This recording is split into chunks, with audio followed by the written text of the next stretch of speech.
নমস্কার বন্ধুরা, চলে এলাম একটা অন্যরকম রেসিপি নিয়ে।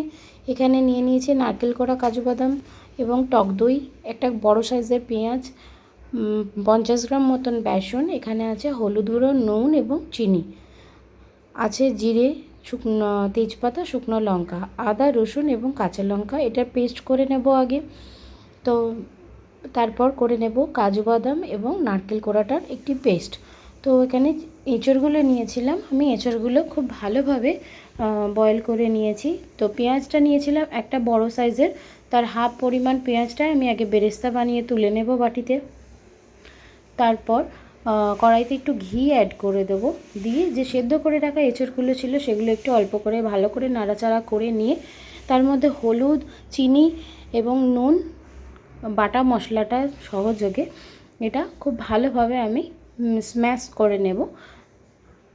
স্ম্যাশ করে নেওয়ার পর এতে আমি অ্যাড করে দেবো আমার বেসনটা দিয়ে ভালো করে হাত দিয়ে চটকে একটি ডো বানিয়ে নেব। ডো থেকে ছোট ছোট বলের আকারে কোপ্তাগুলো আমি রেডি করে নেব।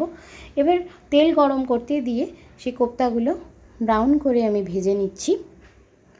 ব্রাউন করে ভাজা হয়ে গেছে আমার, তো আমি এগুলো একে একে তুলে নিলাম, সবকটাই আমার রেডি।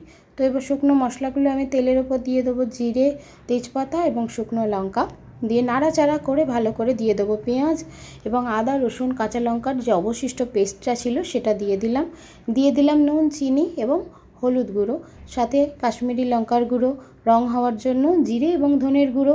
এবার আগে থেকে ফেটিয়ে রাখা টক দইটা দিয়ে দিলাম, দিয়ে ভালো করে মশলাটা আমি কষতে থাকবো। মশলা থেকে যতক্ষণ না তেল ছাড়ছে, তেল ছাড়া হয়ে গেলে মশলা ধোয়া যে জলটা ছিল সেটা দিয়ে দিলাম, ফুটে উঠেছে।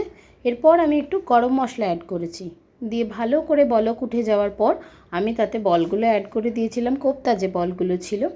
তো একদম সর্বশেষে আমি এই যে কাজু বাদাম এবং নারকেলের যে পেস্টটি ছিল সেটা দিয়ে নাড়াচাড়া করে আমার একদম রেডি হয়ে গেল একটু অন্য স্বাদের এঁচড়ের কোপ্তা।